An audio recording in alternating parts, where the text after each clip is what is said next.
first and foremost, I'd like to thank you for coming on the show. I greatly appreciate it. Oh, thank you. Thank you. Hmm. And so, where are you located at? I live in a town. The name of my town is Leon. It's Okay. in a state which is in the middle of the country. Hmm. Which country? Because a lot of people listen to, from different places listen to this show. Oh, that's great. From Mexico. So I Mexico. send you all of you hugs from Mexico. Awesome. So how are things there as far as like COVID and everything, the restrictions? How are things being handled? We're still dealing with that Hmm. because things apparently are getting better. But anyway, we have to be really to have these precautions, to be really careful about our healthy habits. And sometimes I think it's really amazing that people still don't um, start a new lifestyle. Hmm. By this I mean to not just doing exercise. I mean the habits, Hmm. eating well, having more hours of sleep. I think that's really important, and I'm saying this in my case. When I have enough hours of sleep, my my organism is like stronger. Hmm. My Yeah, immune system. yeah, Mhm. I mean, yeah, it's very interesting because, since this virus came around, I've noticed, especially initially, like a lot more people were walking outside, at least where I am in Nashville, Tennessee, in the United States. And I noticed a lot more people were interested in like exercise and things of that nature. But now that things are kind of more or less, I mean, depends on who you listen to, more or less going back to normal, people are going back to their like old habits. So it's like it's becoming less Mm. important now. And I think you're absolutely right. I think that it's so important to have like healthy habits, like you said. Like for life, Yeah, not just in absolutely. the yeah, uh-huh. Right. And I think sometimes what happens is you have something like this, like a virus like this that comes out, and it kind of shows that people are like not taking care of themselves. Maybe before they you couldn't really see it as much. You really have to look for, the those kind of habits in people and the consequences.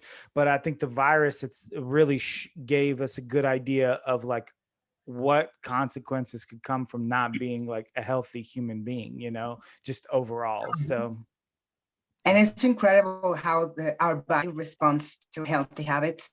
And I think it's just a few. I'm not saying that nobody cares, but the people who really made a change in their lifestyle, or the people who started new habits, they could realize how amazing is that our body can respond to that, because not only in the physical appearance. That's what I really want to communicate to people. It's not just physical appearance. It's about our health. It's about how you feel, how you don't have to deal with illnesses. I'm not just talking about the virus.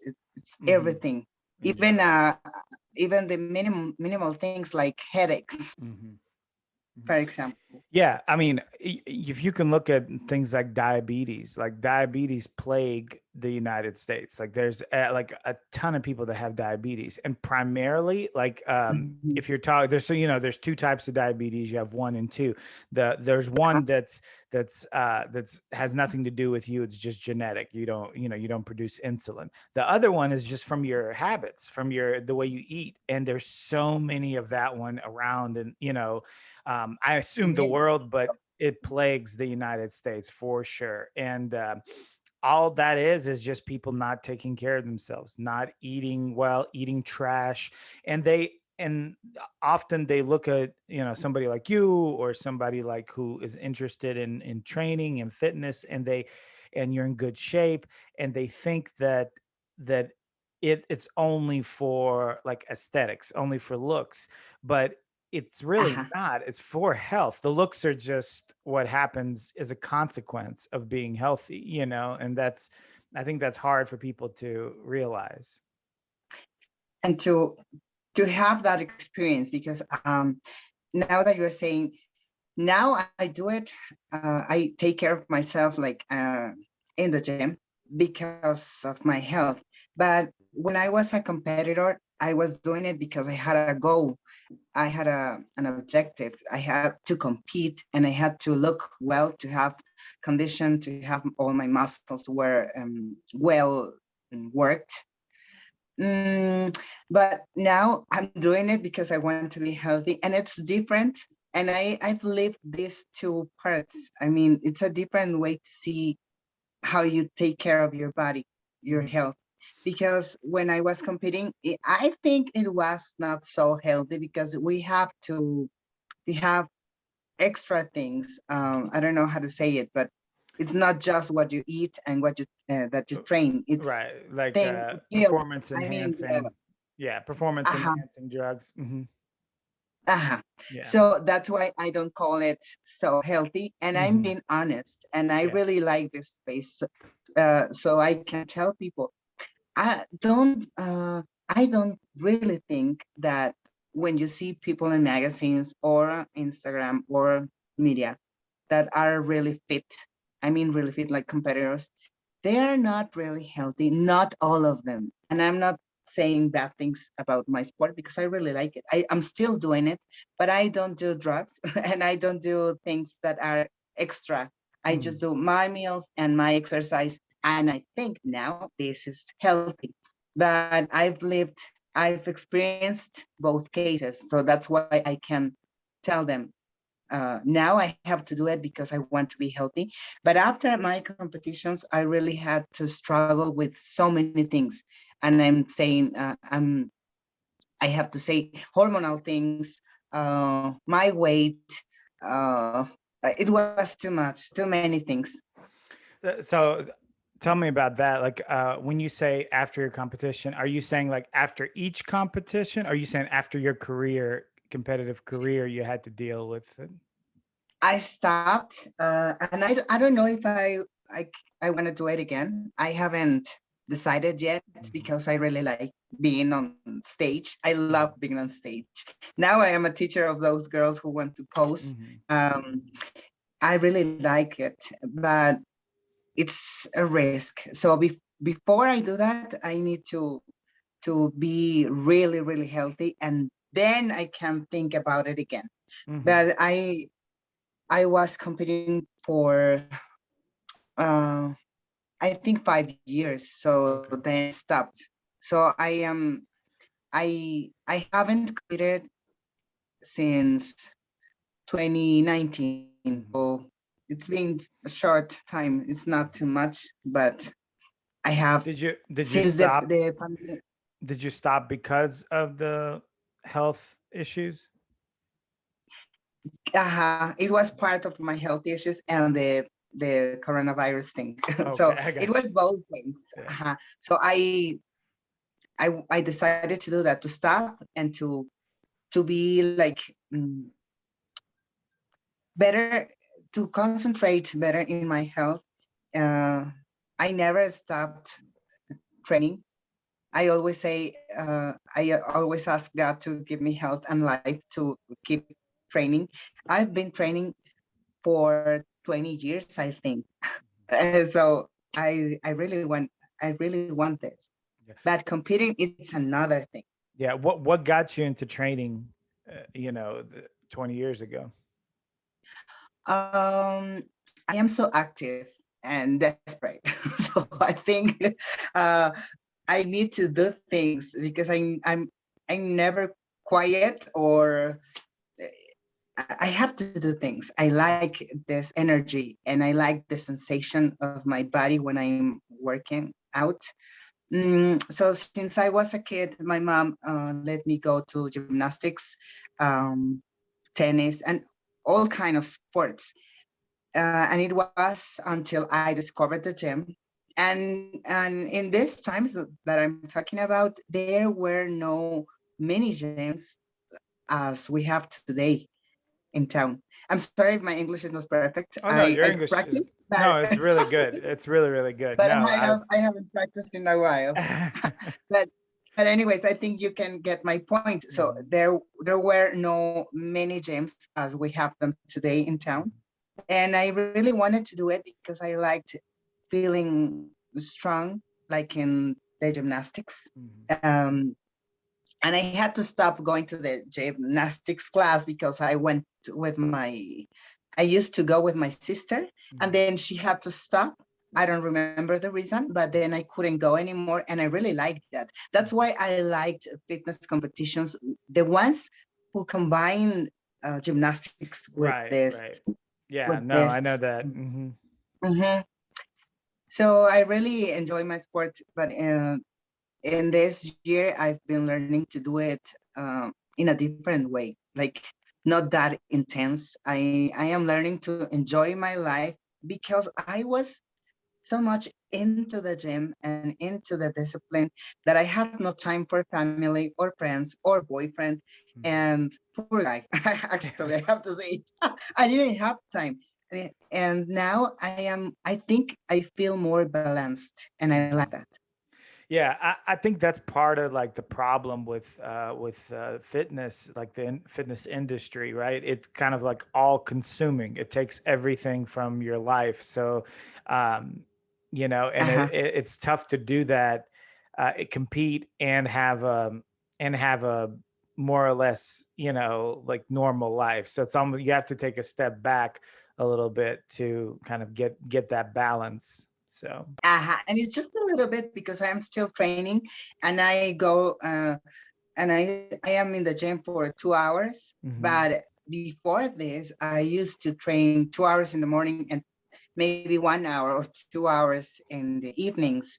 So it was not balanced because I used to go to work, go to the gym, and I really didn't have time for more things. Or Yeah. if I had time, I didn't want to go to meetings or to parties or to spend time with my friends because they have alcohol and things that I really didn't want to eat.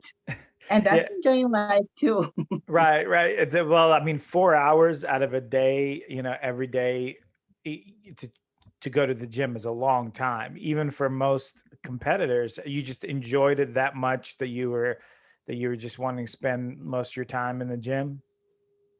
And you know, I've been uh, not as studying, but I have asking so many friends who are athletes, Hmm. and most of them, including me, we had issues with like something. It's like escape. You Hmm. really are not living your life because you are doing this, and then you don't see the other things because you don't want to see them. You are like, you put a hold on that, and you focus on your competition, and Right. that's your priority, and the rest of things are not important or not as important, because I have friends who have family and kids and everything, but I don't know how they do that because I'm single and I don't have anyone to spend my time with, like Hmm. a priority.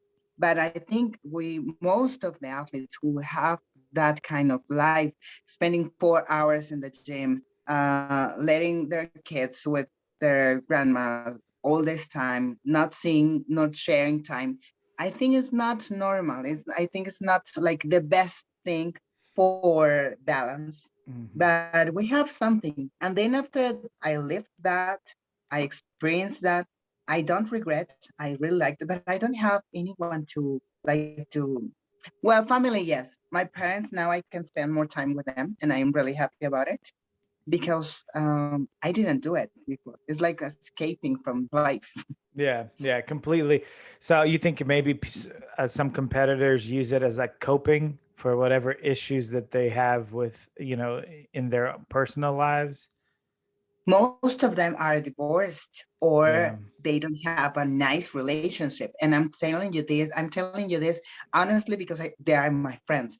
And I'm Yeah. not talking about anyone in specific, but Hmm. most of them have things and they don't have a relationship that you want to have, because it's not the way it goes in life. You have to be balanced. That's the most Yeah. important thing, so Yeah. you can be happy and make others happy too. Yeah, well, I think balance is important in, like you said, in everything. You know, it's not in your personal relationships, in health, right? Like sometimes people, you know, overdo it one way or another, and it's like that balance is what keeps you, you know, healthy and mentally healthy and emotionally healthy and physically healthy. Some people can become physically in great shape, but emotionally and mentally they're completely, you know, on one side or the other, you know, and that could be very detrimental. And that's the point. I really like what you said, because I have a friend, a really good friend, um, and he said the way you spend time in the gym, the way you are so focused and doing this with all your heart, with all your mind, it's the same you have to do with your emotions, with your therapist. You have Mhm. to be working on you inside, and I Mhm. mean your emotions. And that's really important, because that's the way I feel I'm getting this balance, and I Mhm. feel really good about it. It Yeah. was hard at the beginning, I have to be honest too, because my body didn't look the way I was used to. The way I looked always, like, so fit, and my abs so cut. I mean, it was not that. But then after that, you learn to be more into the things that matter, and the way you feel, not just into the looks. That you still, I still do what I do. I mean, Right. it's not like I left the gym and I don't do anything and I eat everything. No, I still have the same habits, Yeah. but like more like I can go with my friends and enjoy a meal, a Right. greasy meal, and I enjoy it. Right. Yeah, I think part of it is I also myself had to kind of think about it as well. It's like you have to, and it's even worse for people that are competitive. You have to kind of understand that your body is not always going to look like it does when you're on stage or when you're in, you know, prime, excuse me, condition, because Mhm. you know, body changes depending on what you eat, how much you exercises, your age, whatever the case may be, and you have to accept that to a degree. You know, obviously I'm not saying don't train, don't work out, but you're not always going to have like you know, shredded abs, you know, you're not always going to, you know, have this And it's particular. okay. Yeah, and it's okay. That's, I think that's the difference. I think it's the people that are can emotionally and mentally understand that and be okay with it. They have much more success down the road than those who are just can't let that go, you know, and that can be a real problem for a lot of competitors.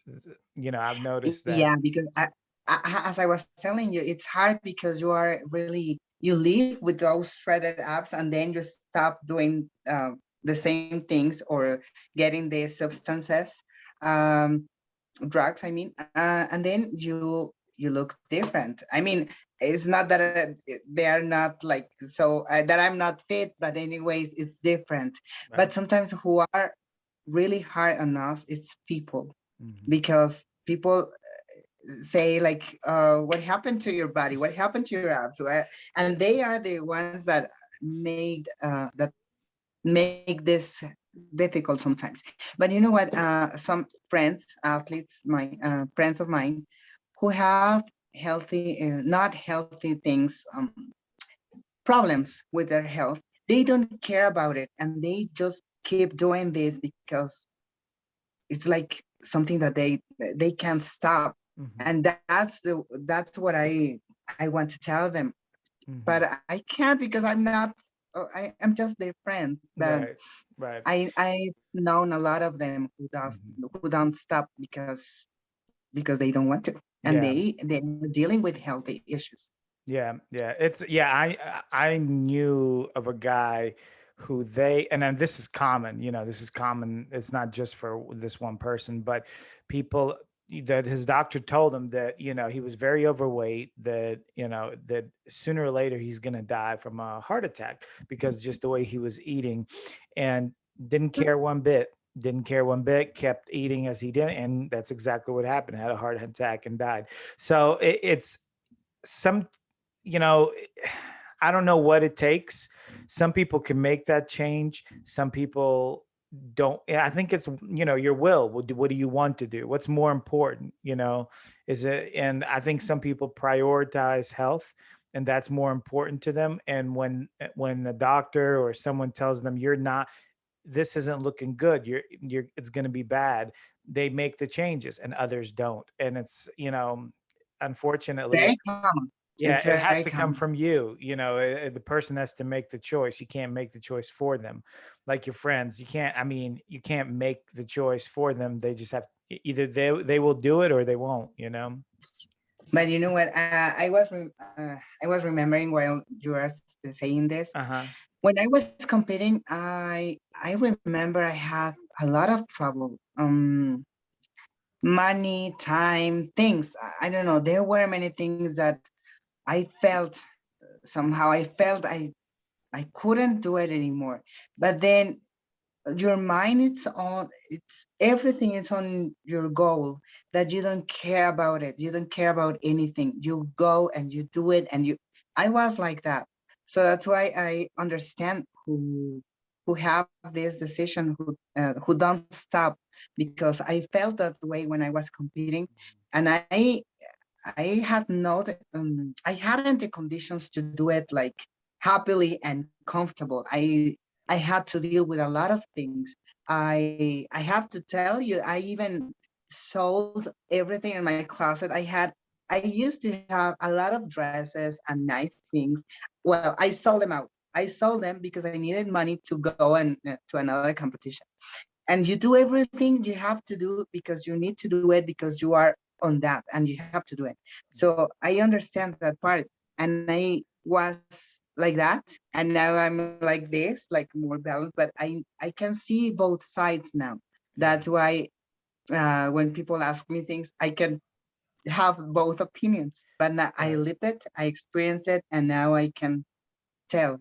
Yeah, I mean, I imagine it's very useful to, to other competitors to have you with them because, like you said, you've kind of been on both sides, so you can help them not to fall into the same issues, the same traps.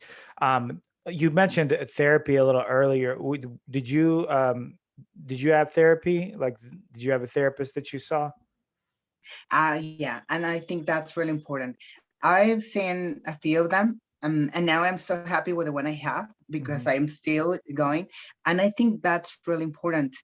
I think we all need one. Maybe not that frequently, but we need someone who remind us, because sometimes the easiest things just um, it's not the best way to for us. Hmm. But I still go, and I'm really happy about it because I feel better. And I think that's constant work, like my friend told me once. It's something that you have to do, uh, like you do with the gym. You Hmm. go every day, you work your body, now work your mind. So I try to read things that are good for me. I have three books that I'm reading right now about being better, about um, loving yourself, about showing that love to others, about so I keep reading, I keep going to my therapist, and I think every day it's a new opportunity to change whatever you did yesterday and wasn't good, Yeah. because we are humans and we all have mistakes, everyday mistakes. So that's why I keep going. I think it's really important to, it's like when you have a car, you have to take it to check the engine. It's I Hmm. think it's the same with us. Yeah, yeah. No, I completely understand. So with your therapist, like what's I guess, how can I put this? Like, what's the main, like, goal of your therapy sessions? Is it just kind of getting your mind kind of balanced, or is it dealing with like maybe emotional issues from the past? What is the main reason that you're going? I guess the best way I can To ask that. find that balance that I'm talking about, balance, Balance. the time. As I told you, I am so active and I am so talkative.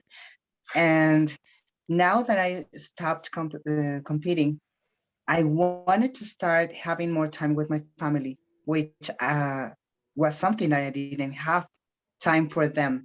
I didn't have time for them, and I really didn't want to do it because time with family here in Mexico, I don't know, this is so cultural, but it's about eating. You eat so much. So that's why I didn't want to spend time with them, because it's eating and drinking. And Right. um, I love my family, but it was time that I wasn't having with them.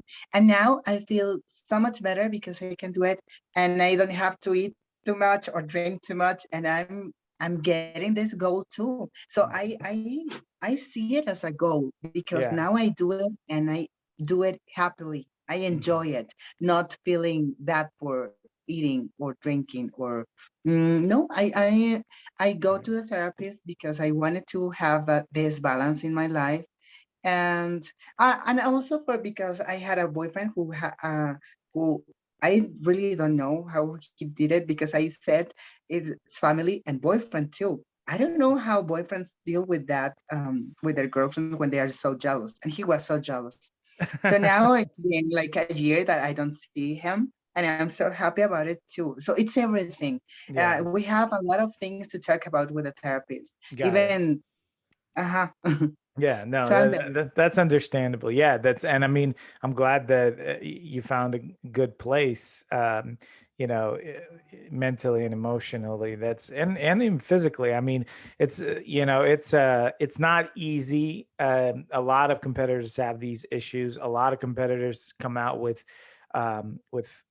even eating disorders and things of that nature from competing.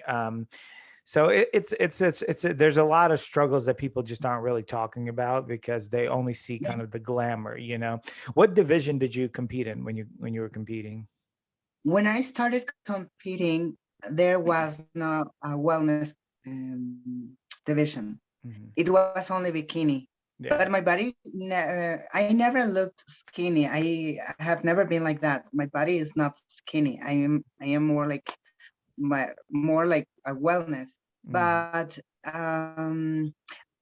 I stopped also because there was a problem with wellness in Mexico. We don't look like Brazilian competitors, and still they have well, every time, every year I can see better batters in that division. But I started in bikini because there was no Right. wellness division, So and you. I liked the way they look Hmm. big. I mean, I like my body like voluptuous. I don't know how to say it. Yeah, It's yeah. like No, you said it right. not skinny. And when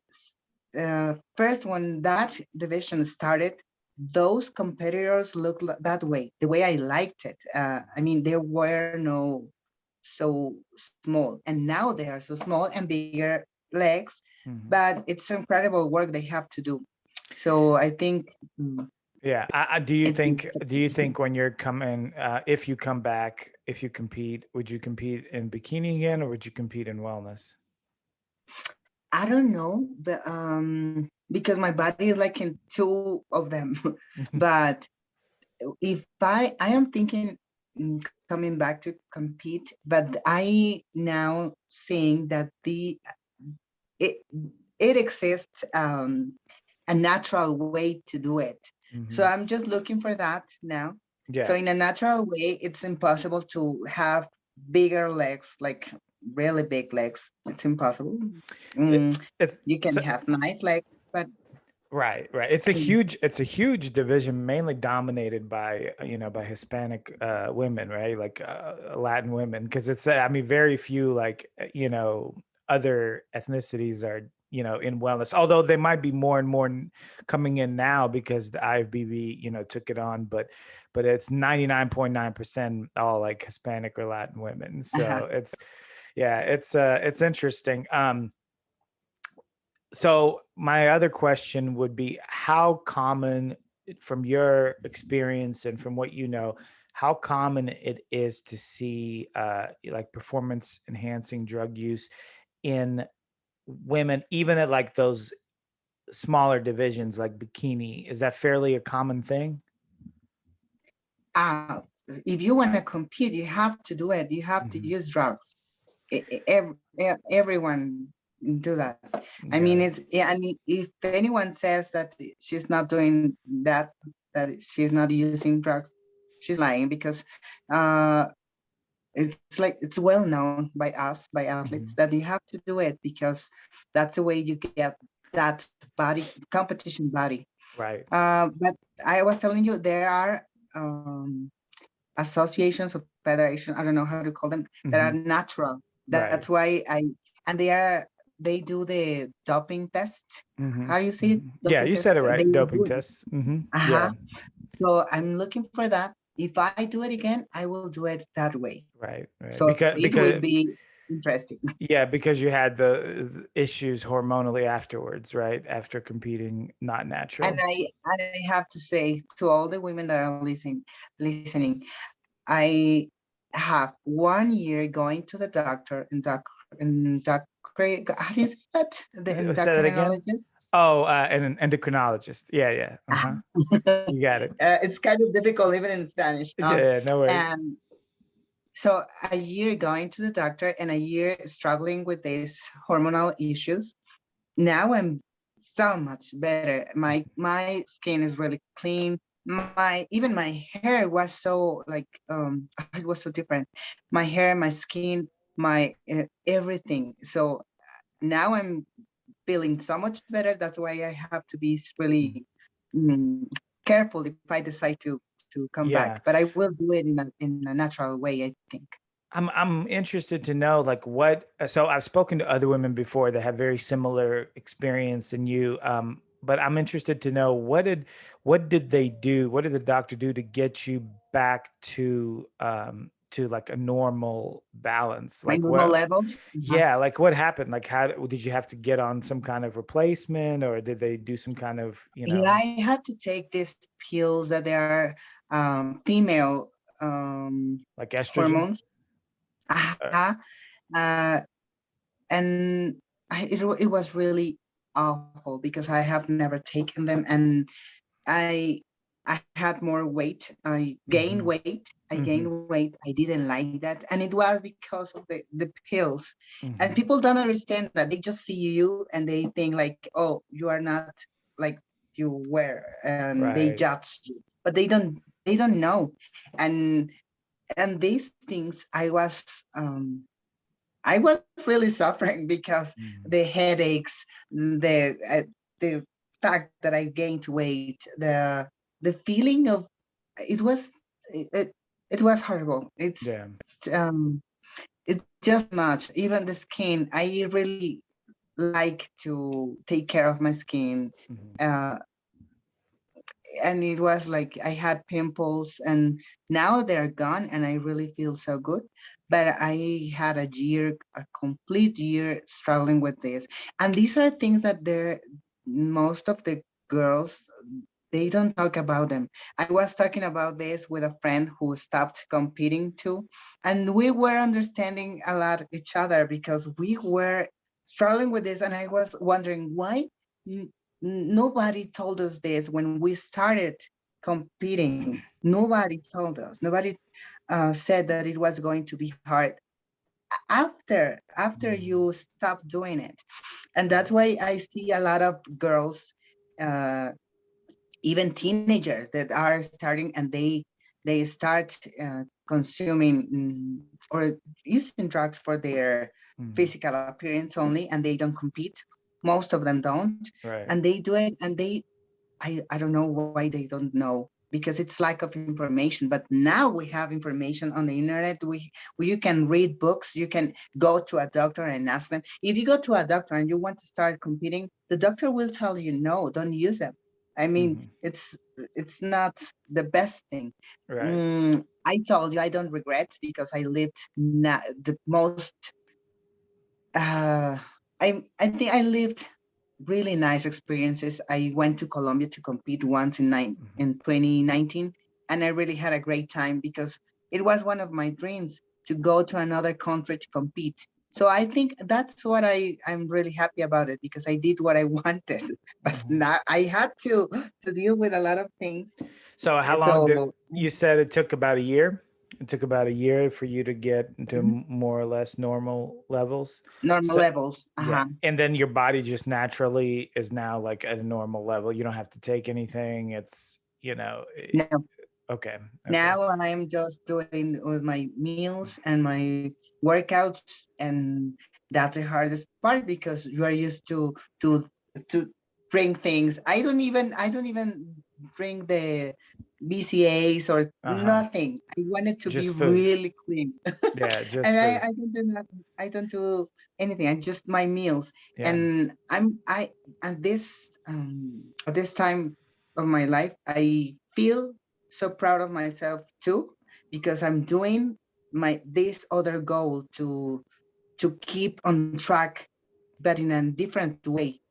So Mhm. that's why I feel great about it too, because it's another thing, but I'm still doing it.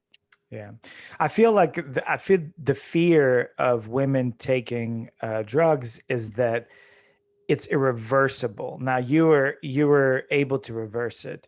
Do you think it's because you took it for such a short amount of time? What about women that take it for many years, 10, 15, they start, I guess it gets to a point where it's not, again, the fear is you're not going to be able to get yourself back to normal, right? Is that kind of, you know, the issue?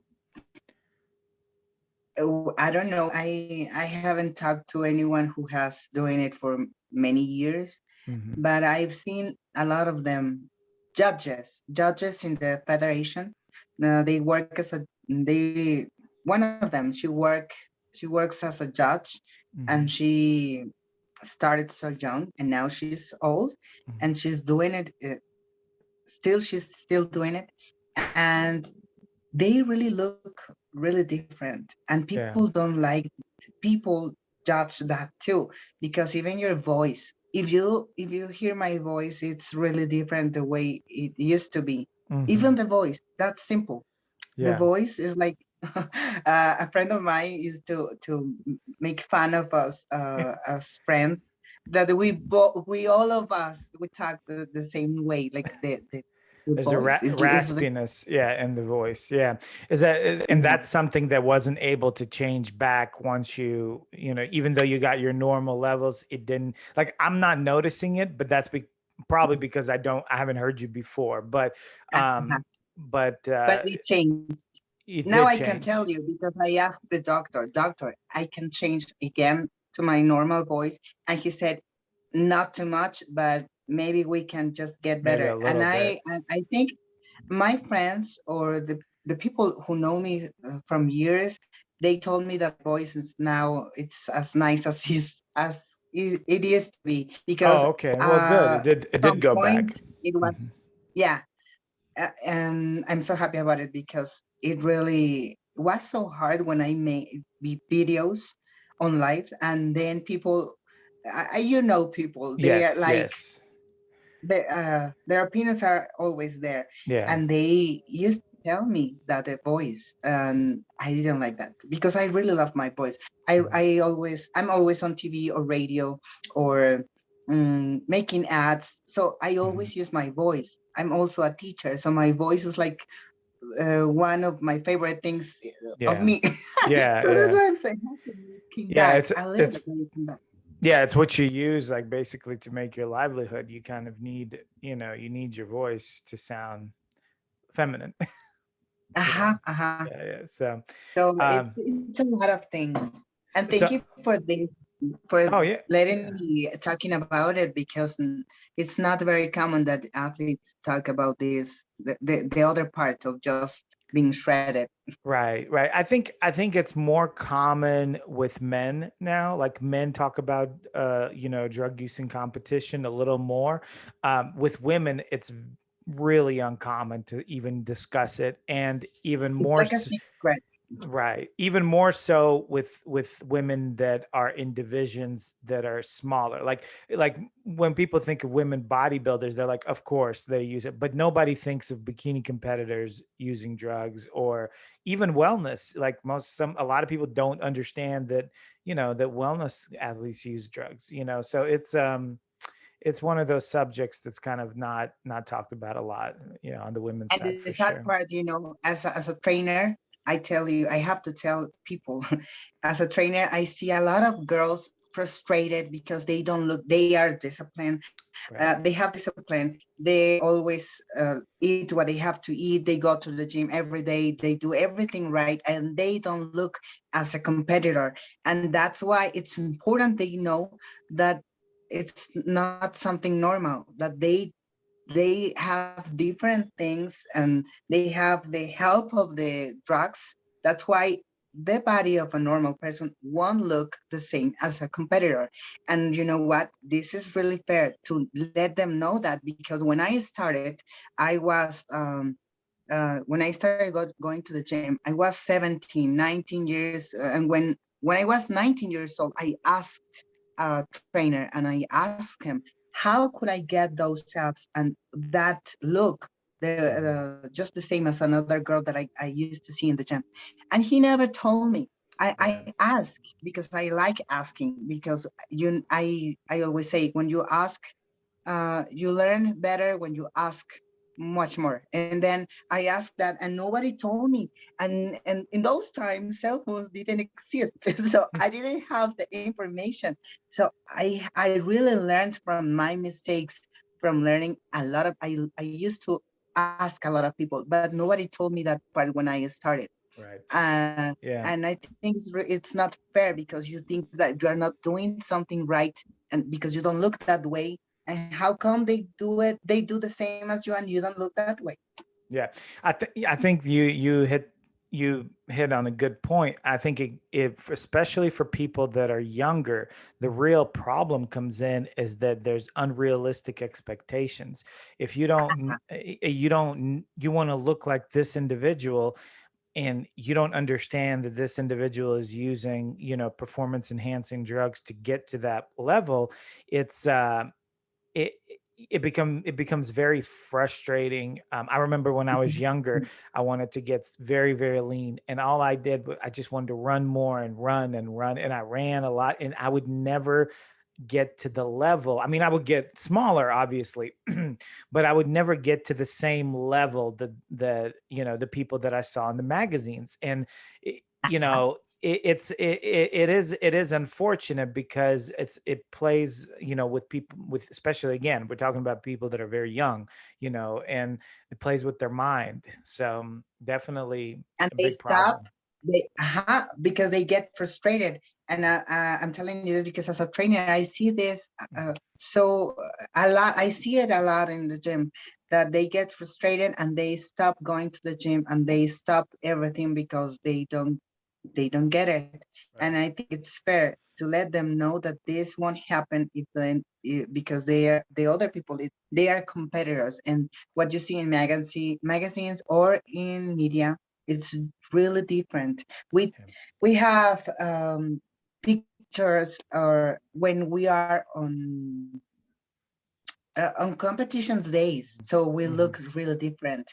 And that's another thing. It's important to people know that even when these athletes, when us as athletes stop doing or just stop doing what we used to do, Hmm. or doing drugs, to be like more Right. specific, Right. you can see a lot of guys. I'm talking about men. It's more like you can notice easier. Hmm. They stop doing drugs, and then they look. If they were big, in a month you can see them really skinny, and Right. they cannot understand that. So that's why you have to know, if you're gonna be really an athlete, you have to do it like all the every day. Is not just for a month. And people Right. who don't compete just do it, and then they get back to normal, and that's Yeah. then what's the point? Yeah, yeah. I think that's also the other big misconception is the people that aren't competitive and don't know much about performance enhancing drugs. They feel that they feel that, well, I'll take them one time, I'll get to a certain level, and then I'll stop and I'll stay at that level, which is not true. Once you Mhm. stop, you go back to the way you were before. And it's yeah, a lot of people don't understand that, so And that's a if you problem. don't train well, if your technique is not the right one, your Mhm. body never will look good. So that's Mhm. why I think if you train the way it has to be, your body will look good. And a really an advice that I can give people as a trainer is that um, your physical appearance, let let that not be your main purpose. Mhm. So that will be a consequence of doing The right things that thing. are healthy. But Yes. I don't see it as my principal goal. Now it's like a consequence of what I do, but it's Mhm. not my main thing. Right. It's not the Your first goal. thing that I think Yeah. in the morning. No. Yeah. It's unfortunate because I feel like you kind of need to be a little bit older and go through it to come to that realization. Uh-huh. Very hard to know that at a very young age, because you're so impressionable and you know eh, It's all about the looks. yes, and it's as thinking back to when I was younger and I was talking about the magazines, if I look at that now, I'm like, obviously these people are on drugs. There's no way that Ronnie Coleman or Jay Cutler or any of these people are natural. But when I was young, that's literally what I thought. And thinking back now, how stupid is that? But when you don't know, it's like you don't know. There's you have no point of reference. You haven't, Mhm. and it's kind of like you need to be a little bit older to get to the level where you are, where you're like, okay, well, I'm not trying to achieve a look. That look will just happen if I live a healthy lifestyle. And now in women, it's very common the plastic surgery. They Hmm. think that if they do that, they will look really good. But I have clients who have plastic surgery and they look even greater because they work out. And I have friends who have plastic surgery that they don't go to the gym and Right. they look very different. So it's just what you want, and it's Your enjoying doing goals. Yeah. exercise, and your body will respond to that. Yeah. It's not just the looks. And I think I was thinking about something else that I think is really important about plastic surgery. Yeah, uh, and I have to say also another important thing is I've met a lot of beautiful women with a perfect body and that they live sad. So that's Mm. why even if you get the body of your dreams and you don't feel happy about the other things in life, you won't even see that perfect body you have. And I'm telling this to people because I met a lot of beautiful women around the world, Colombian girls, and they were telling me their stories, and it was impossible to believe that they were feeling sad about something in their life, about their lives, even having the greatest body you've ever seen, the greatest, uh, the face most more beautiful in the world. Yeah. So don't let that blind your Right. eyes, Right. because it's really a topic that it's Yeah. mm, that we could be talking about this For more another hours, but hour. I think, Yeah. but thank you so much for the time. Yeah, of course. No, thank you for coming on. And your English was fantastic, actually. Oh, And thank you. I know you. I'm looking at the clock right now. I know you have something going on at 12. So again, I appreciate your time, and you have a good rest of the day. Okay. Thank you so much. I will be able to see this before so I can share it with my friends. Absolutely. Yeah. I'll You'll let me know. I'll send you a link once it's up. Hmm. Okay. Thank Okay. you so Thank much. you. You Thank you. take care. And greetings from all from Mexico. Hugs, Mexican Take, hugs. Goodbye. take care. Bye bye.